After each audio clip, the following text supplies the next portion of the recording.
course. Yeah, start recording. And for everyone here, welcome. We're just starting with this. We are going to now listen to the presentation made by Mili Saha from Jagannath University, Bangladesh. Yep. And she is an associate professor of English in Bangladesh, and she has taught at several public and private universities. She studied second language education in Dhaka and Toronto. She has also been conducting and publishing research in various contexts, including Bangladesh, Bahrain, Indonesia, Canada, and the UK. Her research interests include critical applied linguistics, language minority issues, and marginalized teacher preparation.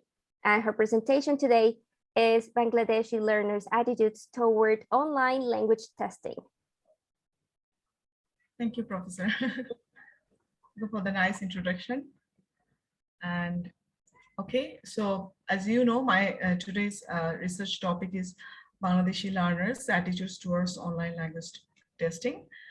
So to introduce my research, I would like to give recent research findings that correlate to the language testing aspects that I want to investigate here. So that was, in this usually, and a bit about our context. Examination is the preliminary assessment system in my country, since the classes are large and many students are there, so we don't go through assignments or other creative assessment systems. So we have to go through the very traditional examination systems, and this often doesn't work for language learners or language teaching, and that is a part of failure in our teaching context. So still we try hard to improve, every day in every sector. So, and the recent research shows students typical study and assessment patterns that we have and undergone fundamental changes, and we have been moved to online testing and take-home assignments. Those are counted as continuous assessment, not final assessment. So this has been changed their attitude towards the testing system and with new experiences. And otherwise they were usually concentrating studying just before the exam, but now they are going through a change. But still they are having their final exams online. And this change usually involves sharing test materials via the learning management systems or virtual proctoring, and they have internet exam papers, question papers, and answer papers, both and audio video instructions and asynchronous responses that they submit even after the exam time. So I believe, and my experience pushed me to do the research to check how do they perceive this change and how do they experience this online testing system. So the theory that support my research was the social psychological theory, and that really includes our three aspects of our attitudes, which are cognitive attitudes, affective attitudes, and behavioral attitudes. So as we see, social cognition is quite involved and connected to our social activities, and that helps us the events that goes around, and how do we interpret these events. While emotion is quite connected to testing system, because the feelings, the reactions that we produce in such a that such time constraint during the exam and the instructional pressure that to have. And so emotions serve as an adaptive role in helping to guide that social behaviors during the exam time. And also the social behavior that I observe during the exam time and the students that they do, because they interact and influence each other, and at the same time, so they develop their activity to interact efficiently and effectively with the exam materials, and the way they respond, and the way they communicate their knowledge. So why did I pick this research? I actually check that the effects of online tests on final examination performance in a hybrid course has been analyzed, showing learners quiz performances that do not really predict their final examination score. So I found there is an explicit difference between online test and pen and paper test results, and this inspires me to look at their attitudes and their reactions to new testing systems online. So my proposed research explores Bangladeshi English language learners' perceptions about the efficacy of online language testing via Zoom or Google Meet platforms. We use both, and public universities or schools usually use Zoom, and private universities or private schools use Google Meet platforms since they had to pay for that. So it analyzes learner attitudes towards the online language system, procedure, the benefits that they perceive, and the challenges. Those usually affect their learning aptitudes, motivation, or the performances during exam time. And the research questions include what are Bangladeshi language learners' socio-psychological attitudes towards online testing? And then I wanted to check if they do have any internet or technological issues really negatively affect their online English language testing or performance. And what are the online test takers' perceived benefits and disadvantages of the system? So to my surprise, I found even some report on benefits too. And the methodology that I used was a mixed method framework, and qualitative and quantitative data were collected on learner perceptions and attitudes towards the testing system. And I used two tools, one survey and semi-structured interviews with my students. 268 English language learners throughout the country participated in the survey, and they're studying in both rural and urban areas and at schools and universities, because I wanted to see the differences between school students' attitudes with the university students' attitudes. And the data were analyzed both statistically and thematically, since they were both qualitative and quantitative. So to look at the quantitative findings, as the first figure shows the learner cognitive attitudes towards online testing. And we see learners are quite divided and confused about if online test results truly reflect their English proficiency. So I had a question. So we see they were really, equally no and yes and unsure almost. Although they are a bit more positive about the appropriate difficulty level of online language testing. So 52%, more than half says that the difficulty level that are chosen during testing online is quite all right. So the participants are again divided regarding the authenticity of the testing system and language skills measurement, since they are quite equal, 45%, 32%, and 23%.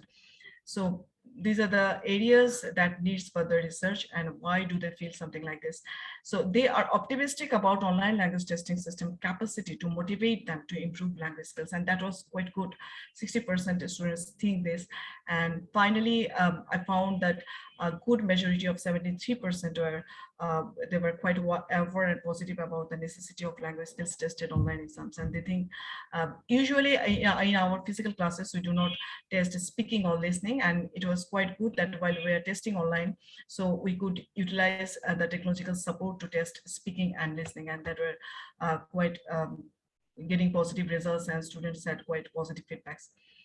So the figure 2 shows learner emotional attitudes towards online testing, and that was important. I wanted to check this for some of my personal reasons and for further research. The participants are divided almost equally about the unease of taking online tests without direct teacher supervision. So usually we have quite conservative and quite strict approach in a classroom or as a proctor, but in online we couldn't do that, and I just wanted to see how do they react and the differences between the school and university students. So 54% of respondents agree that online test instructions are well understood, so learners can take the test without anxiety. Although equal groups are either unsure or negative. So anxiety is a bit less in online, both in learning and testing, as other literature also support. So the online test takers are equally divided regarding their satisfaction with the test design, whereas 14% are unsure, and other are 43 versus 43, yes or no. So we need improvement here. And 61% of students believe online assessment improves their English language learning confidence, and 59% of the respondents have positive attitudes towards saving time, space, and tension by taking online language tests. And that's good. Really, I also feel while teaching that this really saves time, space, and tension of traveling and reaching in time and doing the things perfectly, since when I'm home, I can do this easily. Uh, the next figure shows learners' behavioral attitudes towards online testing. How do they manage being tested? And 67% of the participants are positive about the increased effort to learn English to pass the online assessment system. So they do have more effort for online testing since new, as I guessed. And while two small or nearly equal groups like 16% or 70% are either negative or not sure. The next one is quite important, that half of the students perform well using the online test materials to prove their proficiency and skills. And the other half is our concern. That means they are not doing well, or they are not performing up to their performance. So that is a question unsolved and unresolved. So we have to work with that. A majority student population, 60% agree that testing materials used in online exams can be shared easily. So this is beyond technical issues, and that's good, a positive thing. But a larger group, 67% seek more study resources in online tests than in traditional exams. That is also, a good sign for us. And on the other hand, a nearly equal group of 66% respondents believe that internet and technical issues during online testing affect their language performances. So this is the area that really forces us to get back to physical classrooms as soon as possible. Now, I wanted to check the correlations between the variables and their attitudes.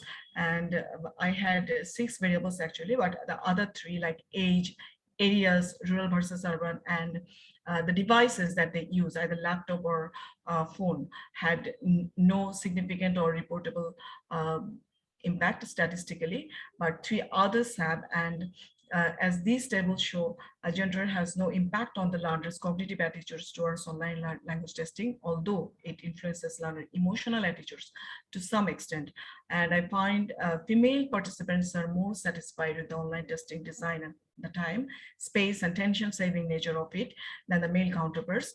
And gender also impacts learners' behavioral attitudes regarding seeking learning resources online. And female students search for more resources helping test preparation than the male ones. So that was significant. And the next one is a bit more significant because although it doesn't impact learners' emotional attitudes, um, the level of study, like school versus university, doesn't correlate with learners' cognitive attitudes towards online testing. But school students are more uneasy about teachers' absence in the exam hall. Usually it happens because they are more traditionally tested than the university students. And they are more anxious about the instructional miscommunications, whether they understand everything clearly, since there is always a network issues and emergent technological problems. So at the same time, they are less convinced about the test design than the university students. And this variable has a little impact on respondents' behavioral attitudes, since the school students put more effort into online tests than their counterparts. So I see school students are more anxious and negative about the settings. They are not convinced of it even, because they always have pen and paper, while university students sometimes have creative assignments, or they use technology more than the school students in this context. But the most significant correlations that I found between the network type, like broadband versus mobile data, with their attitudes towards online testing, because these really impact. The most significant statistical correlation is found here, and we see all 3 types of attitudes correlate to the variable to a great extent. And since there are 3 to 4 red section that the hypotheses are accepted, those who use the broadband network are more positive about proficiency measurement, difficulty level, and skills testing. They're also more motivated to improve language skills to be tested online, and believe these skills are more needed than the mobile data users. Since mobile data is more shaky and quite unstable. Broadband users are less anxious about test instructions and more satisfied with test design than the mobile data users, since they use mobile as device too, and that has smaller screens and some menu they might miss. And these learners are more convinced about the raised confidence in online assessment and save time, space, and anxiety than their counterparts. Um, Also, the broadband network users hold more positive attitudes regarding the increased effort to learn English for online testing and performing well using the online test materials and sharing testing materials easily than their counterparts. So since this is online, definitely devices or network system should have some significant impact on these results. And to look at the qualitative findings that I had from the focus group discussions and interviews, they again say about that low speed internet and technical issues. And that is I see the prominent and probably the only one issue involved in online learning or testing here. Affect the test taker's speaking or listening skills performances during testing, and it also affects the reading and writing test if taken synchronously. And one of the respondents says, yes, internet or system issues frequently affect my overall language test performance, especially during bad weather. And I cannot get the testing questions on time, or sometimes it creates confusion while choosing the correct answers. Submission is delayed, which is extremely stressful.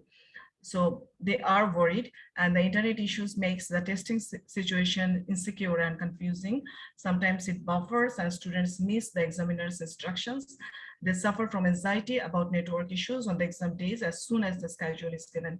On one other respondent stated, it's not only expensive, but also disruptive.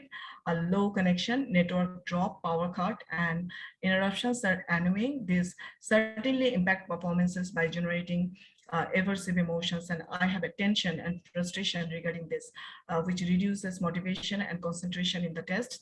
The lagging internet or system issues make it difficult for both the teacher and students to understand each other properly, which leads to poor comprehension of certain topics and impacts my performance in exams negatively. So some other respondents, I asked them about what the problems that they do have, except these internet issues or network problems. So they say they are usually habituated to the traditional pen and paper examination system, and they have mindsets and do not consider it equally serious. So testing online on computers or mobile phones affect their learning and performances in many ways. They say, this is not the mainstream or core way of my testing. So I'm not that serious to perform up to my expectations or up to my level. So even during exams, they are distracted by many social messages or notifications. And participants states screening effects, including headache, itching, or tearing eyes, and zero communication decreases confidence. And I often stop responding to the questions or leave a few answers. I do not think I would do this in a physical exam room. Some unknown or invisible issues disturbing the concentration happens, and I can't explain, but there are many uncertainties involved in online testing. So that's the anxiety about uncertainties and the emergent problems they might have. And the participants are worried about time management, exhibiting practical skills in online tests. Sometimes internet connections problem creates a glitch in either the questions or the answer papers. They confront difficulties in understanding the questions and unwanted clicks on the wrong answers, while some others keep copying the answers from different online sources, and that creates a pressure on them that some others are copying and they are doing very well than me, since I'm doing myself. So online learning itself might negatively affect virtual test performances. As one of them said, however, sometimes we use various internet tools such as word succession and translator, which prevent showing my actual performances or someone proxy or cheat. So sometimes we can't finish exams in time due to internet problems. So these were the negative attitudes or the challenges they were talking about. And in conclusion, I see they report, although they have some positive cognitive or emotional behavior or attitudes towards this testing system, but they are quite pessimistic about technology or internet speed issues. And these learners, even after that, they say that we enjoyed new technology learning and using online resources or or saving time in online assessments. They also report about some specific benefits in online testing, like easy and stressless listening and speaking assessments, and faster responses, technical advantages, and they need to be accustomed to both online and offline methods that give them more confidence, and technical operation skills or marginalized people's access to internet. That's important because those people who never thought of using internet or phone for schooling, so they have, or they took that opportunity, and now they are quite adapted and accommodated in technology use for education purposes. That's a good thing. And English language learning apps, these have been appreciated by the respondents. Although they suggest the teachers need to allow extra time to respond and submit the test because of unstable network and emerging technical issues. So I asked them if they have any more recommendations or suggestions to improve the online testing system. They say teachers' awareness is important. They should understand our problems, that we are not cheating or copying. Actually, we are having technology issues to submit the test in the fixed time or in the time frame. So my conclusion is we need more research-based teacher training and student awareness in online testing design. So that's all from me today, and these are the references that I used for the research. And thank you everyone for hearing me. And if you have any questions, I will let them know, and you can also forward this via the following emails.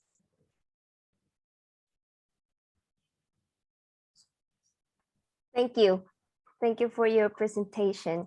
So now we have some time for questions and comments.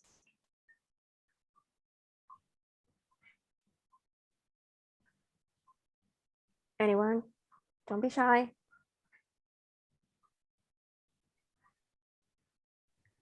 I think we are very shy, Javiera. I just wanted to make a comment about these students feeling that since they were using a mobile phone, right? This is what, obviously they felt that affected them more negatively than students using a computer, for example.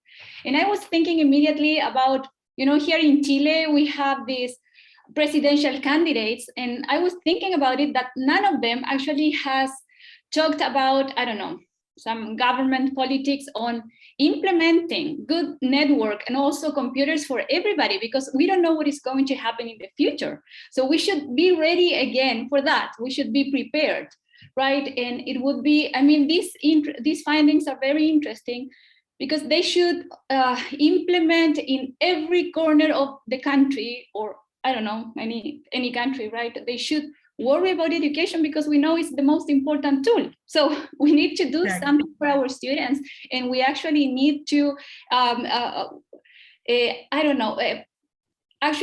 check that every need regarding education is met. And none of the presidential candidates are actually talking about that, like implementing good connection or having computers for everybody. So yeah, it was just a reflection that, I got while you were presenting. The universities tried hard to give a mobile phone to each of the students, but schools, even they couldn't manage this, and the government couldn't do this, because you never imagine this is a highly populated country and so many students, and this is really not even possible. I don't know whether government can do this or they could do this, but they couldn't manage doing this, although they gave loans to buy and something else. But school students didn't have this, that's for sure. We tried hard for our university students, and private universities could do it very well, but public universities struggled. But still we tried. Since I'm teaching at a public university, government university, that's usually that run by public fund and very limited, everything is much. But schools are quite, school students are just vulnerable, and we had some quite large inequality and inequity issues regarding this online learning. And many of the students even there was a suicidal case that the students could not arrange online class, and that's why they died. They said, I cannot afford my education, so I have to die. And these cases happen too, unfortunately. So there was that equity issue, and that's why we are just trying hard to move to physical classes in any way, and going through hard and fast vaccination to ensure that everybody is coming to school and they're getting an education. Thank you. I would like to know from the point of view of the students, if you felt or you have felt the same way regarding the findings that Professor Saha was commenting on. I don't know if anyone would like to talk about their own experience with online testing.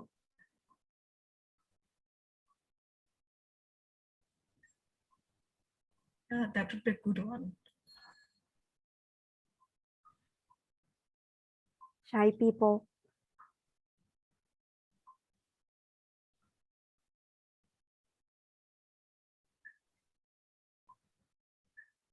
Well, I've been told by some students the same that you mentioned, that the internet connection, if the network seems to not be working properly,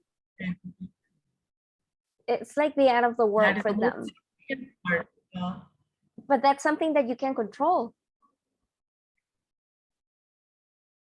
So I would say it's a major problem then, because it goes beyond the stress, the anxiety that they might already feel because of the testing situation. So I don't really know how we could manage that. Oh, here we have a comment. I live in a rural area, and once I failed in a test because of internet connection, so I can relate to that situation. Exactly. Especially exams. Assignments are not that difficult since this is flexible and we can submit it later or can manage it doing any of it. But exam is already stressful, and if you miss time, that's really unfortunate. And this happens here because we cannot move from exams to assignment system in any way. We have been trying hard, even not at the universities. But private universities are doing very well because they do have that all resource support and technological support, and they do have smaller classes usually to including 25 to 30 students. But public universities, those are publicly funded. They have large class starting from 80 to 120 students. So we really do not go for assignments or other things. But still, after coming back from Canada, I'm trying hard to use alternative assessments instead of exams and other things. Since that is quite stressful for students, and they do very well when they are given creative assessment systems. Saha, Millie, right? What I find interesting about, well, first, congratulate you for your research. Is very, very thorough, very responsible as well, because you try to understand how this is impacting the students' attainment, not only from their perspective, which is interesting and it's very, I mean, it's something that we need to consider, but also you ran some quantitative data that is interesting also to see how different variables and factors correlate with everything, right? But it's what I find interesting is that what you are telling us is what we are also experiencing, right? And the features or the characteristics of private versus public universities is also what we have to go through. Our students have the same problems that your students have in terms of connection, accessibility to good quality of everything, even the device, right? And so, well, we share that. I mean, we are so apart, so far from each other, and yet we have to go through the same problems, right? And is it anything that, because you mentioned that you have lived in Canada, or that you stayed for some time in Canada, is it anything that frustrates you about the differences from a personal level point of view? I'm quite frustrated, and you just got the point. Since I was living in the UK for 4 years when Actually, my husband was pursuing his PhD and I was doing diplomas and just living with him since my child was very young. So I had to live there.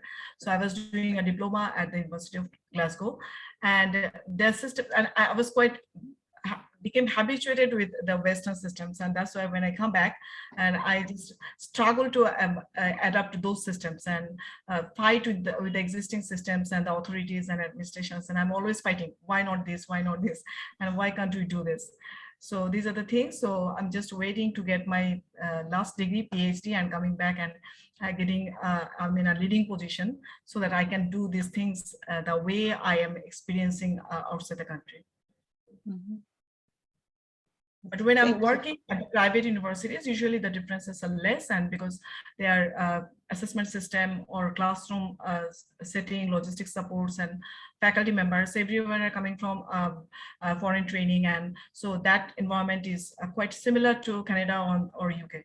So I'm not frustrated over there. I work part-time at a private universities, but I'm working full-time at a public university, and where I'm extremely frustrated. But the students' quality, definitely the student quality is better at the public universities. Yeah, And it's not a, yeah, extreme sympathy for them, so that we are failing to provide them the facilities that they deserve or they should have. But those who are not that good students, they are having the facilities that even they do not understand they should have it or not. mm-hmm. So that is the, I mean, that is the inequity issues in our context, and that's why we have to perform. I mean, we can research with everything at every point, because there are so much inequity and inequality in every case and in every sector. So I've just been performing several research in a month and representing everywhere, because I find issues around me. Mm-hmm. And do students raise complaints, formal complaints about that, about not having the same access to a fair education like the other ones, right? Do they raise complaints? No, that's a good No? thing. They never complain, but we understand their situation, that they do not have facilities or they do not have access. Since we, at the public universities, usually had 25% attendance in online classes, while at private university, I find 80% attendance. So this 25% attendance only, but they are still sitting for exams and they are doing very well. I don't know what magic really makes this happen. Yeah. It's funny, it's like the same story here, right? Yeah. They can manage higher education students, really they can manage studying by themselves. Since exams, they just make a set questions and get prepared. But if it was when I give them assignments, they do even better than exams. We should definitely do some comparative studies, right? And exactly. I'm sure we will come to the same results. No, that's why I'm just waiting to go to Australia with all my data to have a competitive study with that context. Yeah. Okay, thank you. I have one final question, Millie, right? Did you say that females were more willing to look for resources, like in your findings? And do you think that's the same in normal classes, face-to-face classes? Like females are always more willing to look for resources, tools, and things that might help them improve? Yes? Okay. I understand by myself, because I found that females or girls are usually more conforming and more good in class and traditional teaching and learning systems. I had another research as a University of Toronto student when I did an assignment. So I just get a comparative study between boys learning system and girls learning system, and I found that girls are more liked by the teachers, and they are more teacher pet actually, and they want to confirm the things that's going inside the classroom, and that's why they study more. They work harder than the male counterparts, and definitely they have better results.